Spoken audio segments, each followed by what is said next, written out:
Well, good morning, everybody. I'm John O'Loughlin, and welcome to my channel. It's called McDuff Lives. And this morning, brain's a little bit still fuzzy from last night. I really thought we had a great show last night with our friend Paul Gallagher from the EIR, a man who spent 7 years in jail for what? For violating the what? The unwritten rules, the the deep state's secret, you know, you can't go there. The the real drawing line, the line between free speech and tyranny. And the tyrants decided that free speech was going to lose. And so this gentleman of great scholarly erudition and a very, very nice man spent 7 years in prison just because they wanted to quash the LaRouche message, the LaRouche organization's message. So I'm here on behalf of the LaRouche organization. I don't speak for them, but I just want to say thank you. Thank you for your amazing work over the past 40 years. And thank you to Lyndon LaRouche and Helga Zepp-LaRouche and all the great principals that we still have writing every day at EIR. And you can access that at LaRouchePub.com and enjoy 40 years of amazing writing. So this morning, I just plain want to enjoy a little bit of good writing. I'm going to introduce um, Albert Pike, and I know you already know who he is, but let's remind ourselves that he was in the news this summer when on June the 19th, the protesters toppled his statue that had stood in the nation's capital right across the street from the old D.C. Supreme Court and right next to the Justice Department. And I mean, not to the Justice Department, but the where was it? The archives, I think it's next to. Yes, if I recall. Anyway, it's gone now, and that's an amazing change that really, I don't care who pulled it down. I'm glad they pulled it down because this man, Albert Pike, has been one of the key miscreants in our history. Somebody that has tried as hard as he could to destroy the United States of America, first in war and secondly in psychological operations and secret societies. And there he is. The arrogance is apparent in his stare at you, as if you were not worthy to be in his presence. You know, it's a beautiful Saturday morning here on Mystery Island, and despite all the challenges we have facing us, we know that our ancestors faced challenges too, and many of them much closer to home, much worse than what we look at in terms of the immediate danger to themselves, their families, and their ways of life. And nothing could say that more than the horror of the Civil War. A little background here on Albert Pike from Veterans Today before I get to my reading for this morning. And there you can see the revival of the KKK with those white hoods. He was called the Pope of the American Masons. John, can you, sorry to interrupt, can you do me one favor and hit Command Plus, and that zooms in so everyone can see the screen a little bit better? How's that? One more time. Right there. All right. Perfect. The Pope of the American Masons, which made the Ku Klux Klan and created the Palladism. Palladian is what they call their style of masonry. With Mazzini, today in the USA, has a monument. Of course, that's translated from Italian, so it doesn't make a lot of sense unless you understand that Mazzini was the counterpart of um, of Pike. Mazzini was the Italian and an agent of the British, an agent of Lord Palmerston. And Mazzini is so important in Europe because he is the founder of Young Italy and the other young this and young that movements that sprang up all around the European continent in support of revolutions. And these revolutions, of course, were often false flag controlled revolutions, which led to the reactionary forces of the Metternich and the Council of Vienna. And so what happens is that by inspiring a revolution of young people, where have we heard that before? You create a kind of a false flag attack that is uh, really led by agents provocateur, just like the experiences we've seen recently, where normal, ordinary people get seduced uh, uh, into a crowd, and that crowd gets really led off a cliff, led into doing something that they normally would never do. So, is that how the Confederacy got formed? By being led into this by false leaders, false prophets, false people who claim to know, how the world runs really by secret doctrines and secret readings and interpretations of ancient things from Egypt, ancient gods in Babylon. By mystically understanding all of this stuff, then they become a leader who has a secret doctrine behind them that they're only going to share with the people that have been in long enough to be trusted. And then once you share that with them, then they're in with you in a really a conspiracy that cannot be spoken of.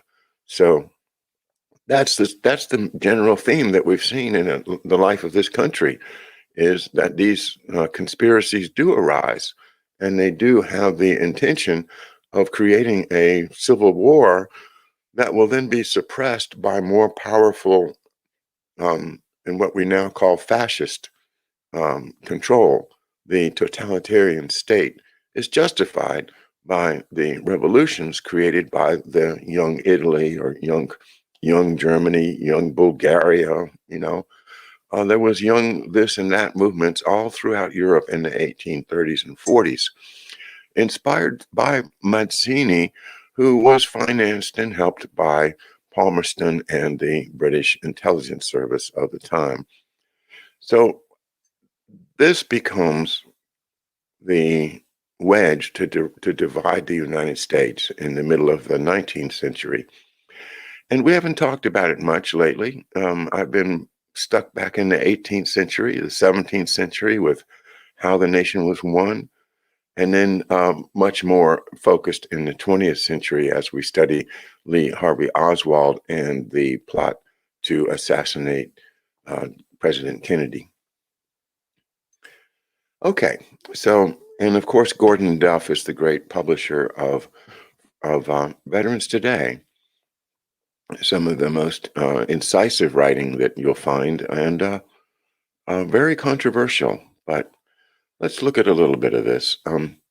John Quincy Adams, the sixth president of the United States, says, "In conscience and sincerely, I believe the Masonic order is, if not the greatest, one of the greatest moral and political evils that weighs on the whole Union."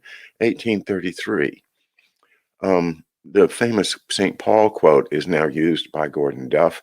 "Our battle is not against creatures of blood and flesh, but against the principalities and powers, against the rulers of this world of darkness, against the evil spirits who live in the celestial regions," unquote.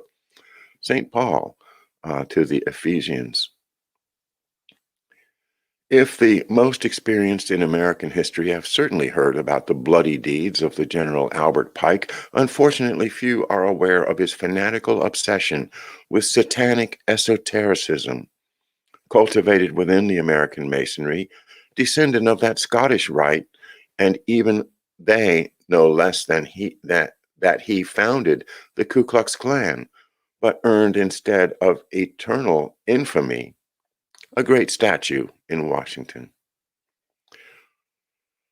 This is because his exploits date back to a time when critically analyzing the activities of the so-called Freemasons was strictly forbidden or discredited from a historical point of view, since the most fervent followers of the secret societies of the various ritual obediences had been among the champions of the Risorgimento and of the unification of Italy, starting with the incensed international conspirator Giuseppe Mazzini, joined to Pike by Masonic Brotherhood, mutual esteem, and by projects for the creation of occultist and elitist Masonic lodges aimed at spreading the supremacist ideal of a new world order. So now you see New World Order and you realize, well, this is all connected to George H.W. Bush's 1,000 Points of Light and the New World Order that they all are really working to create at our expense.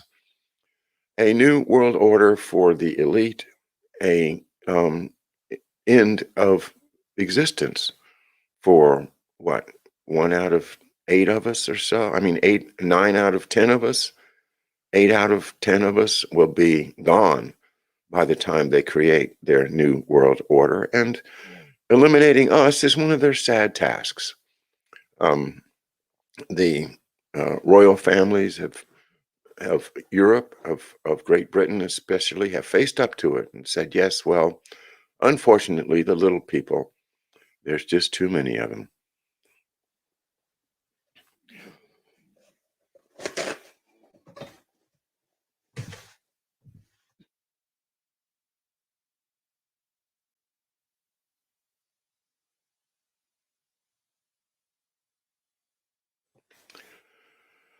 All right, there is a picture of him, that same picture again with the Mason square and compass with the G in the middle of it.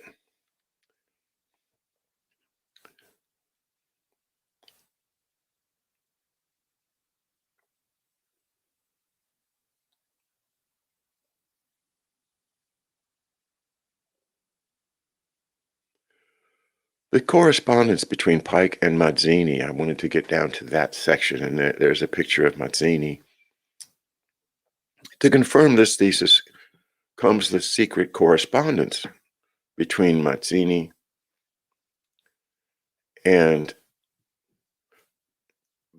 Palmerston, John Temple, who is Lord Palmerston, who linked his name to the English imperial politics of the time, from the Opium War to the sulfur quarrel with the Bourbons, which gave rise to the enmity that justified the English financing of the expedition to Italy, the Giovane Italia, which means young Italy, and Giovane Europa, which means young Europe, of course.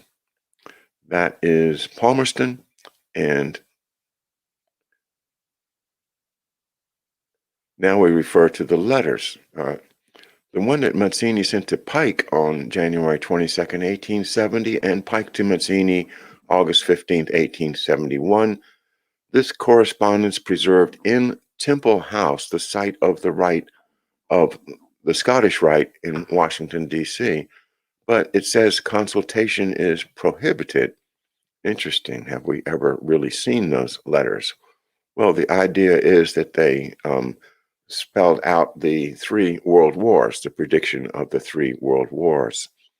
The First World War had to be fought to allow the Illuminati to break down the power of the czars in Russia. Well, that one worked, didn't it? And to transform this country into the fortress of atheistic communism. Well, that kind of worked. The differences raised by the Illuminati agents between the British Empire and the German Empire were used to foment this war. That's World War I. And after the war ended, communism had to be built and used to destroy other governments and weaken religions.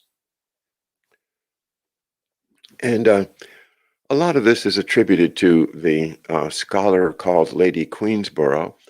Let's see, I have her books around here somewhere, but it is a limited amount of scholarship, and we can't always agree on things that are not in the official history books. Nevertheless, as Gordon Duff says, the contents of Mazzini's letter of January 2nd, night of 1870, according to the scholar Lady Queensborough, are disturbing. We must create a superior right that will remain unknown, to which those Masons of the high degree we will choose will belong. With regard to our brothers in Freemasonry, these men will have to commit themselves to the strictest secrecy. Through this supreme right, we will govern every Freemasonry, and it will become the only international center, the most powerful, because its direction, that is, who directs it, will be unknown.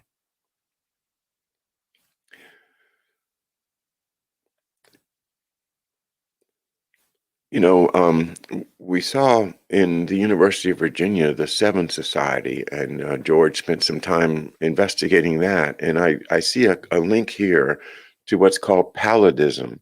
Palladian is a style of architecture, of course, and that relates back to Rome. To explain this concept,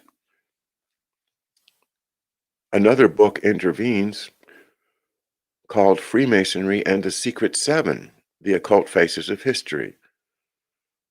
Well, the Secret Seven, I think, refers to the seven symbols that you see on the Seven Societies badges or logo. But maybe I'm getting too esoteric myself.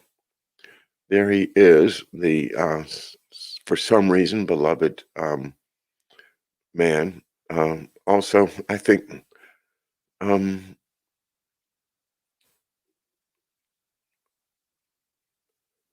powerful, just extremely powerful. Can you imagine having a great temple built around your body, your mausoleum after you're dead, called the Temple of Freemasonry? I think it's up on 17th Street in Washington D.C. And inside that is a great collection of Southern Rite Freemasonry and the body of Albert Pike himself.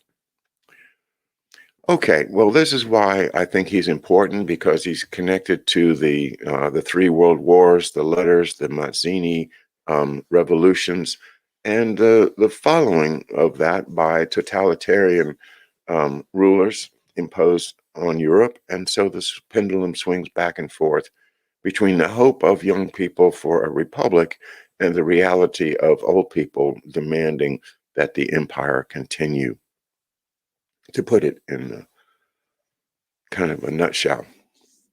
Now, I'm going to now, for the rest of the show, indulge myself because I love to read good writing, and this writing is by a great master of the Civil War, Shelby Foote. And this is volume 2 of his, I think, 6 volumes, if not 9, I can't remember. And it's the caption, the title is Pea Ridge to the 7 Days. War means fighting, fighting means killing, by Shelby Foote. All right, let's go back and unshare the screen. There, I'm back. Hi, guys. Well, before I start, let me say hi to you guys. Corky, Charles, Dora, Mom, Ezra, Dr. A, and Simon, Kimberly, Derek, Freedom, Harry, and yeah, I like that one. Why do you look at the speck in your brother's eye but fail to notice the beam in your own? That's right. Well, if you are a Democrat, you become very good at noticing the specks in the eyes of Republicans, do you not?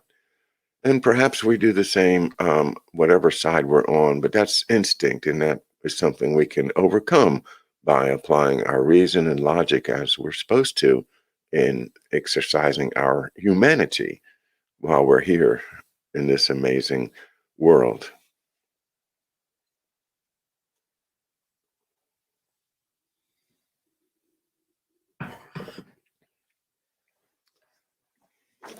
Okay, I'm going to read a few pages out of this narrative. Um, if you've seen the Civil War, the Ken Burns series, then you've seen Shelby Foote reading or giving his off-the-cuff version of history in a way that only a great raconteur such as him can do. And perhaps I might be presuming a little bit to even read his words because he speaks them so beautifully in the show. But nevertheless, let's just enjoy a little bit of a dip into 1861 in what was called the Western Theater, Texas, Mississippi, Arkansas, and Louisiana. Earl Van Dorn came west with great expectations. He knew what opportunities awaited a bold commander there, and his professional boldness had been tested and applauded. Approaching his prime at 41, he was dark-skinned and thin-faced, with a shaggy mustache, an imperial, and a quick, decisive manner. Buck, his fellow Confederates called him. Except for his size, he was 5'5", 2 inches taller than Napoleon. He was, in fact, the very beau sauveur of Southern fable, the Bayard Lochinvar of maiden dreams. Not that his distinction was based solely on his looks, he was a man of action too, one who knew how to grasp the nettle, danger, and had done so many times. Appointed to West Point by his great uncle Andrew Jackson, he had gone on to collect 2 brevets and 5 wounds as a lieutenant in the Mexican War and in skirmishes with Comanches on the warpath. In the end, he'd been awarded a captaincy in Sidney Johnson's 2nd Cavalry, adding to his own particular glitter. He was a Mississippian, which simplified his decision when the South seceded. For him, there was little or none of the agony of the border state professionals. Furthermore, as it did for others blessed or cursed with an ache for adventure, the conflict promised deferment of middle age and boredom. He came home and was made a brigadier, second only to Jefferson Davis in command of Mississippi troops, and then received the command himself with the rank of major general when Davis left for Montgomery. This was much, but not enough, wanting action even more than rank, and what he called immortal renown. More than either, Van Dorn resigned to accept a colonel's commission in the Confederate Army and assignment to service in Texas. Here he found at least a part of what he was seeking. At Galveston, he assembled a scratch brigade of volunteers and captured 3 Federal steamships in the harbor, including the famous Star of the West, which had been fired on back in January for attempting relief of Sumter, and then marched on Indianola, where he forced the surrender of the only body of U.S. regulars in the state. For these exploits, characterized by incisiveness and daring, he was tendered a banquet and ball in San Antonio, and had his praises sung in all the Southern papers, though perhaps the finest compliment paid him was by a Northern editor, who put a price of $5,000 on his head, this being nearly twice the standing offer for the head of Beauregard. In acknowledgment of his services and fame, the government gave him a double promotion and summoned him to Richmond. He was a major general again, this time in command of all the cavalry in Virginia. Even this did not seem commensurate with his abilities, however. Presently, when Davis was in need of a commander for what was to be called the Trans-Mississippi Department, he had to look no farther than his fellow Mississippian, Earl Van Dorn, right there at hand. It was another case, apparently, of history attending to her own. And by the way, in terms of cancel culture, Alexandria, Virginia is going to have a time if they decide to get rid of all the Confederate generals on major roads, because Van Dorn Street is in fact one of the major roads in Alexandria itself. And there's all kinds of Confederate generals' names on the streets all over Northern Virginia, and none less than Jefferson Davis Highway, Route 1.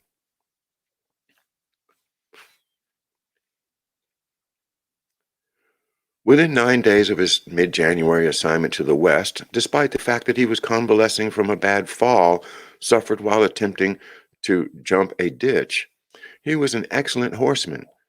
His aide, required by custom to try it, too, was injured even worse. Van Dorn established headquarters at Pocahontas, Arkansas, and began a first-hand estimate of the situation. This in itself was quite a task, since the command included all of Missouri and Arkansas, Indian Territory, and Louisiana down to the Red River. But one thing he had determined at the outset: he would go forward, north along the line of the Mississippi, taking cities and whipping Yankee armies as he went. In short, as Van Dorn saw it, the campaign was to be short and a sort of grand reversal of Fremont's proposed descent of the Big River. On the day of his appointment, already packing for the long ride west from Richmond, he had written his wife, "I must have St. Louis, then, huzzah!" So much he intended, but first he knew he must concentrate his scattered troops for striking. Then McCulloch's army of 8,000 was camped in the Boston Mountains south of Fayetteville, the position it had taken after the victory over Lyon at Wilson's Creek. Off in the Territory, moving to join him, was a band of about 1,000 pro-Confederate Indians, Creeks and Seminoles, Cherokees, Chickasaws, and Choctaws, won over by the persuasion of the lawyer-poet, scholar-dualist, orator-soldier Albert Pike, who led them. Sterling Price's 7,000 Missourians, under pressure from a superior federal army after their late fall and early winter successes in their home state, had fallen back to a position near the scene of their August triumph. Combined, these three totaled something under half the striking force of the new commander had envisioned, but 17,000 should be enough to crush the Federals threatening Springfield, after which would come St. Louis, and then, huzzah! Van Dorn planned to unite at Ironton, fight, and then swing north, augmented by the enthusiasts a victory would bring trooping to the colors. Deep in the bleak western woods, he hailed his army with Napoleonic phrases. "Soldiers, behold your leader. He comes to show you the way to glory and immortal renown. Awake, young men of Arkansas, and arm, beautiful maidens of Louisiana.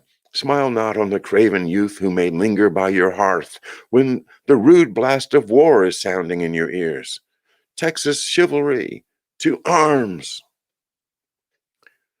This might have brought in volunteers, a host bristling with bayonets, much as this address itself bristled with exclamation points.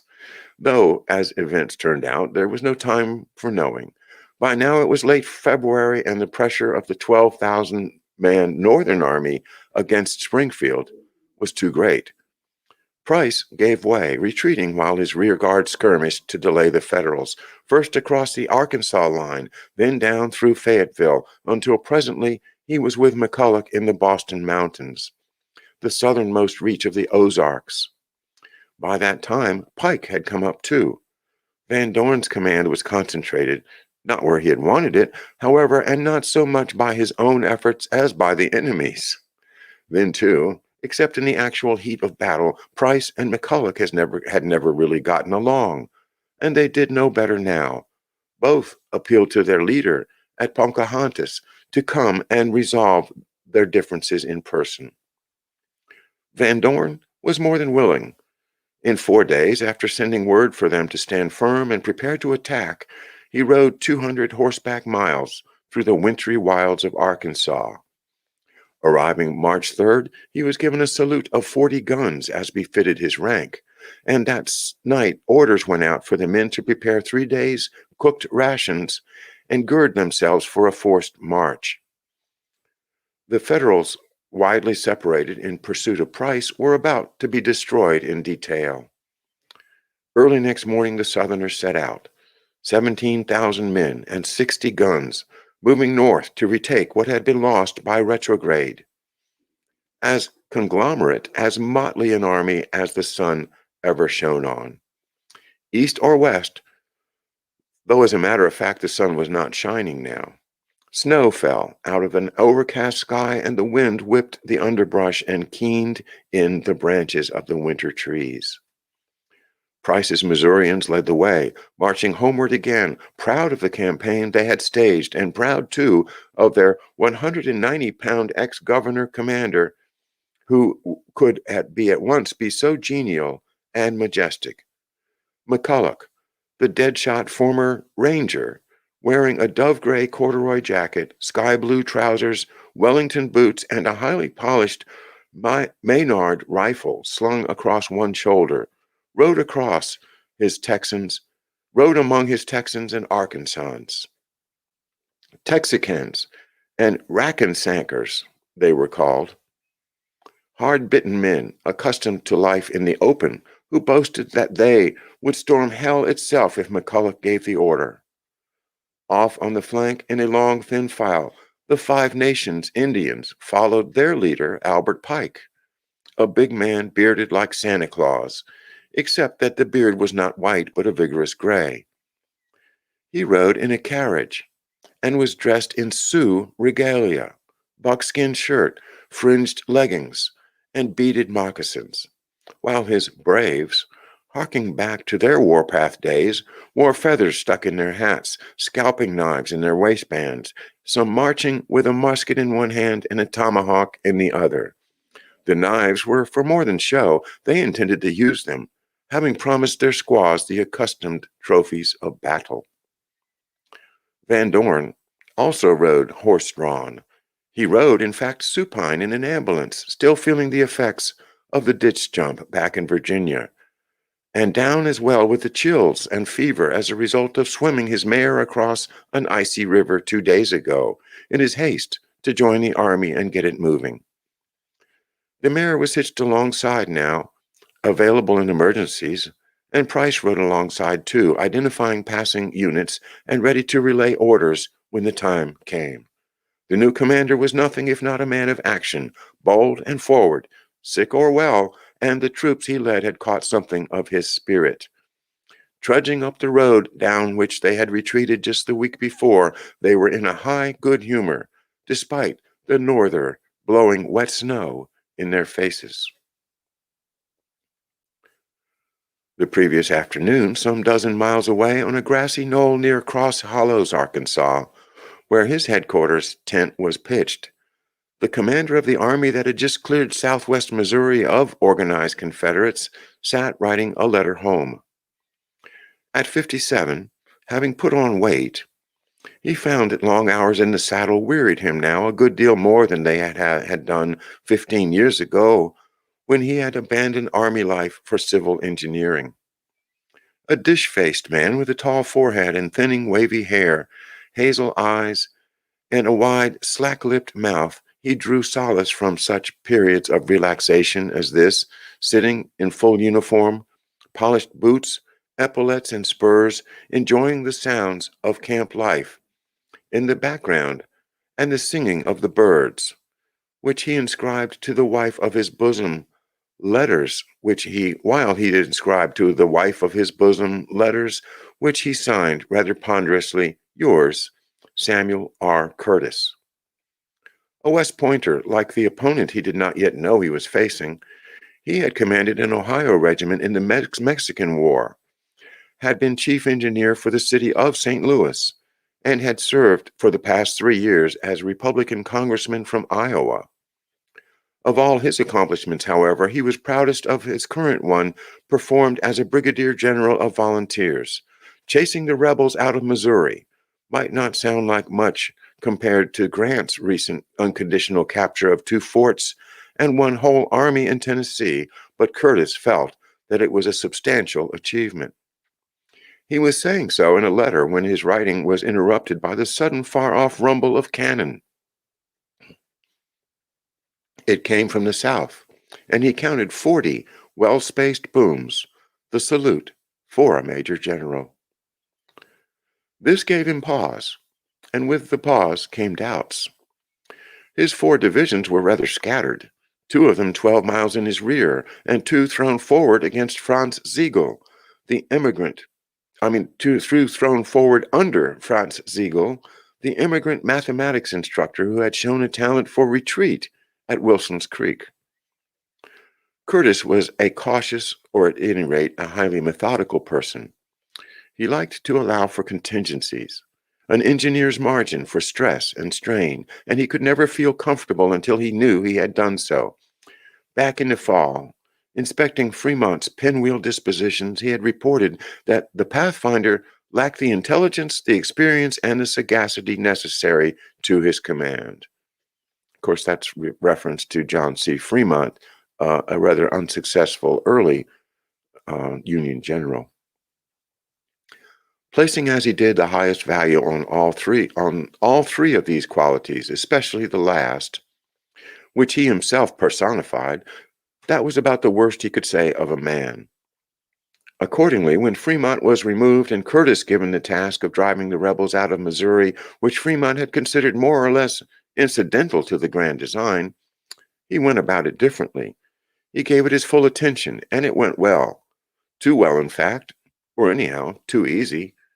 Price fell back, and the Federals followed through a deserted region, cabins empty, though food was still bubbling in pots on ranges, laundry soaking in lukewarm, sudsy water, clocks ticking ominously on mantles, and now this, 40 booms from across the wintry landscape, signifying for all to hear that an overall enemy chieftain had arrived. Curtis thought perhaps he had better consolidate to meet developments that threatened stress and strain. Next day, his fears were reinforced and indeed confirmed when scouts, including the young Wild Bill Hickok, addicted to gaudy shirts and a mustache whose ends could be knotted behind his head, came riding in with reports that the Confederates were marching north in strength. Convinced and alarmed, Curtis sent word for Ziegel to exercise his talent by falling back on Sugar Creek, up near the Missouri line, where he himself would be waiting with the other two divisions. There, they would combine and in turn await the enemy. It was a good defensive position, with a boggy stream across the front and a high ridge to protect the rear, as both men knew from having come through it the week before in pursuit of Price. Also, if they hurried, they would be in time to fortify. Curtis fell back as planned, and presently received word that Ziegel was coming, skirmishing as he came. Near sundown, March 6th, he got there with the grayback cavalry close behind him, hacking at his rear. He strode into the commander's tent, a small, quick-gestured, red-haired man in gold-framed spectacles, each lens scarcely bigger than a quarter, and announced in broken English that he was hungry. He had lost 2 regiments, pinched off in the chase as had been feared. Otherwise, he was whole and hearty, eager for more fighting. Just now, though, he was hungry. Curtis hardly knew what to make of such a man, but he fed him and took him out for an inspection of the lines. Ziegel's 2 divisions were on the right, the other 2 having sidestepped to make room for them on the 2-mile-long shelf of land overlooking the hollow of Sugar Creek. A mile to their rear was the hamlet of Leetown, a dozen cabins clustered around a store and a blacksmith shop, which in turn lay about halfway between the line of battle and the sudden rise of Pea Ridge, remaining abruptly against the northern sky like a backdrop for a theatrical production. Outcropped with granite and feathered with trees along its crest, the ridge extended eastward for 2 miles, then gave down upon a narrow north-south valley. Through this defile ran the Springfield-Fayetteville Road, known locally as the Wire Road, because the telegraph had its southern terminus here, in a 2-story frame building where the telegrapher lived, and took it in lodgers overnight. Elkhorn Tavern, it was called, acquiring its name from the giant skull and antlers nailed to the roof tree. The tavern lay to the left rear of the position Curtis had chosen, and the road led down past it, through the entrenchments his troops had been digging all that day, and on across the creek to where the rebel army, filing in, was settling down and kindling campfires in the dusk. In the past 3 days, the Confederates had marched better than 50 miles, the wind driving wet snow in their faces all the way. Their rations were gone, consumed on the march, and they were tired and hungry. There had to be a battle now, if only for the sake of capturing enemy supplies. However, Van Dorn had no intention of sending his weary men against breastworks prepared for their reception. Impetuous though he was, that was not his way. Conferring with his generals, who knew the country well, he decided to send half his troops on a night march, clean around the north side of Pea Ridge, then down the road past Elkhorn Tavern for a dawn attack on the Union left rear. Once this was launched, the other half of his army, having made a coincidental shorter march to the west end of the ridge, would come down through Leetown to strike the enemy right rear, which by then should be in motion to support the hard-pressed left. In short, it was to be a double envelopment, much like the one Nathaniel Lyon had attempted at Wilson's Creek, except that this time the attackers would outnumber the defenders, 17,000 men with 60 guns, opposing 10,500 with 50. Puzzled by the disappearance of the rebels from across the creek the next morning, Curtis was in the worse than tortoise position of not even knowing that a race was being run, let alone that the goal was his own rear. Through the early morning hours, when the sun climbed higher up the sky to melt away the fog and the fallen snow, he was left wondering where and why Van Dorn had gone. Then, suddenly, he knew. Just as they had confirmed his fears about the 40-gun salute he had heard on Monday, so now on Friday his scouts came riding in to solve the mystery of the rebels' disappearance. They were behind Pea Ridge, about to enter the north-south valley that gave down upon his unprotected rear. They had been delayed by obstructions along the road, but they were coming fast now and in strength. Curtis would have to do one of two things. He could wheel around and meet them here, fighting with his back to his own entrenchments, or he could try and make a run for it. In the latter case, the choice lay between possible and probable destruction. If he tried to get away northward up the wire road through the defile, the Confederate spearhead would be plunged into the flank of his moving column. If, on the other hand, he ran southward through enemy country, retreating forward, so to speak, Van Dorn would be across his lines of supply and communications. The rebels would have him bottled in a wintry vacuum. He chose to meet them. His 4 divisions were in line, facing south, Siegel's 2 on the right, led by Osterhaus and Asborth, the former a German, the latter a Hungarian. Then his own 2 under Eugene Carr, a vigorous, hard-mannered regular, and an Indiana-born colonel with the improbable name of Jefferson Davis. At 10:30, the attack fell, and it fell hard. Tired and hungry after their stumbling all-night march, but keyed up by the order to charge at last, Price's men came crashing through the brush along both sides of the wire road, guns barking aggressively on the flanks and from the rear. Carr had prepared a defense in depth. Batteries staggered along the road, and a strong line of infantry posted to support the foremost, while the other 3 fired over their heads.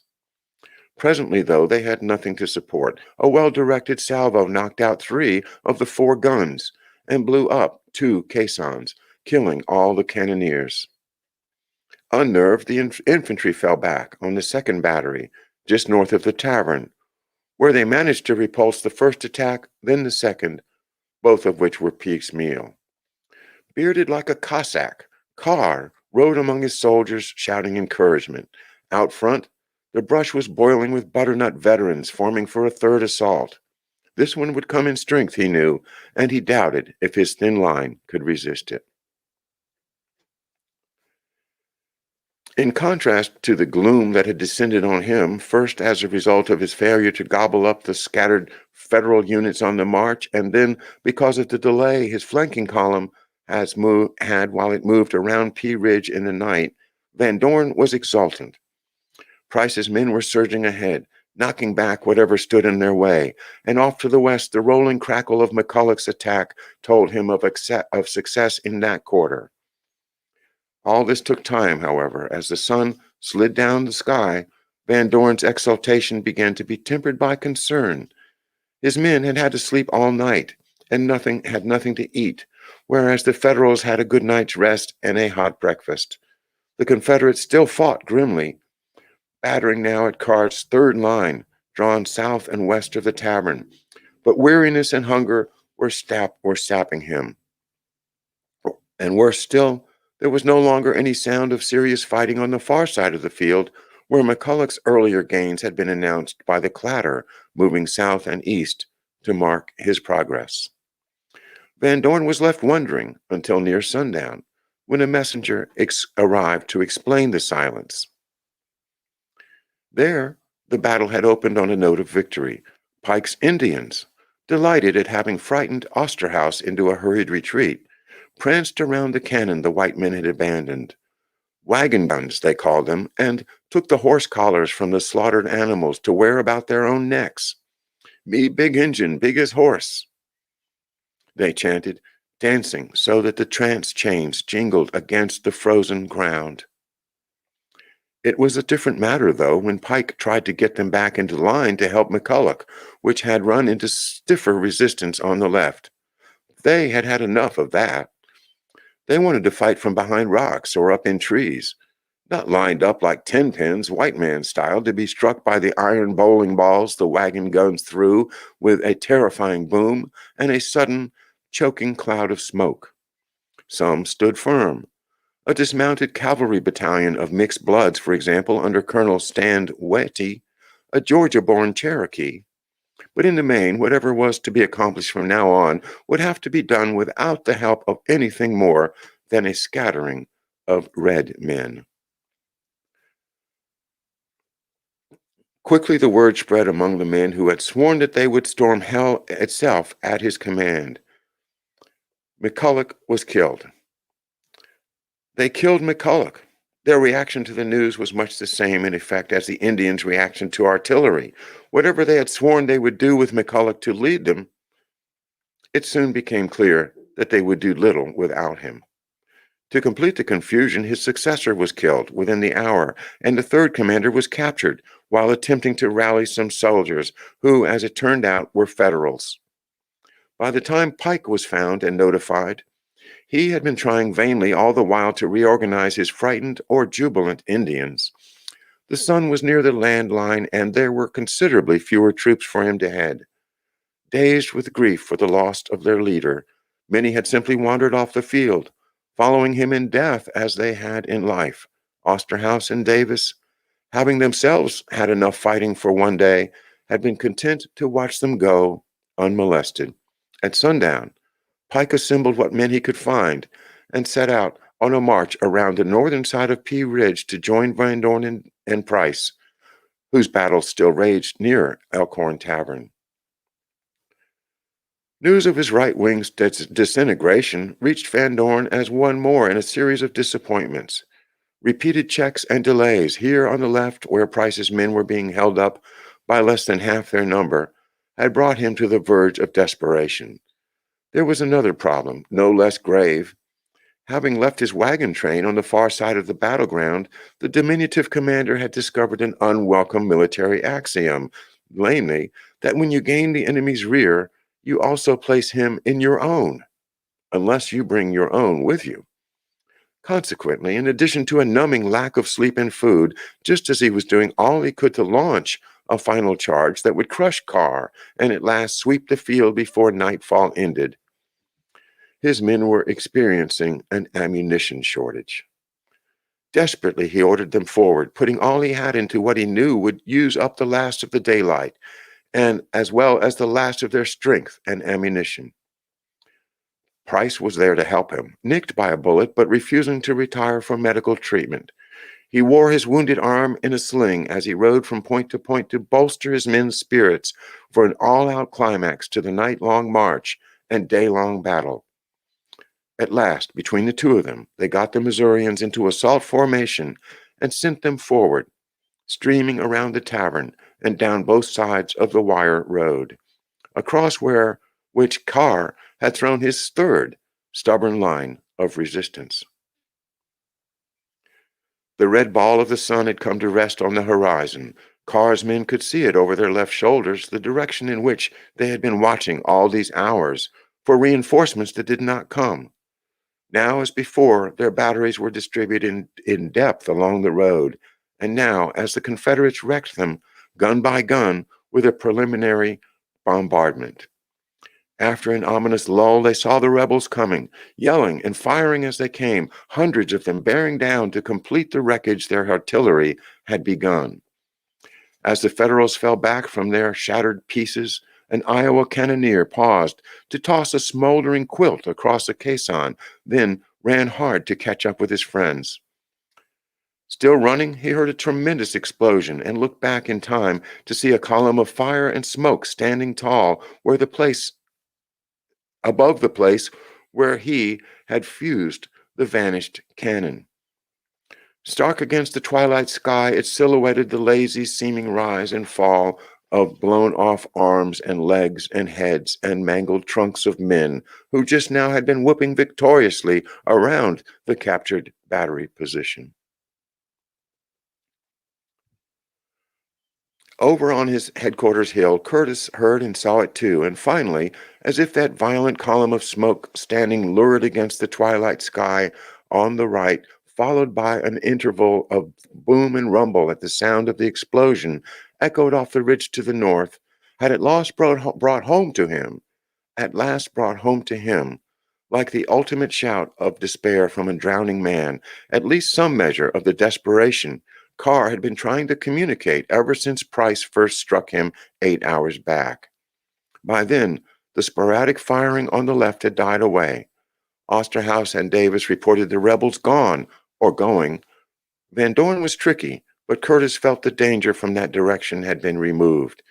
He could look to the right, where by now the column of fire had turned into a mushrooming pillar of smoke. Asboth, who had remained all the time in reserve, was sent up the wire road to relieve Carr. Arriving at 7, he found the firing reduced to a sputter. Carr's regiments moved back from their 4th position of the day, retiring through the ranks of the division that relieved them. Forward of there, extending right and left of the tavern half a mile away, the Confederates were bedded down for the night.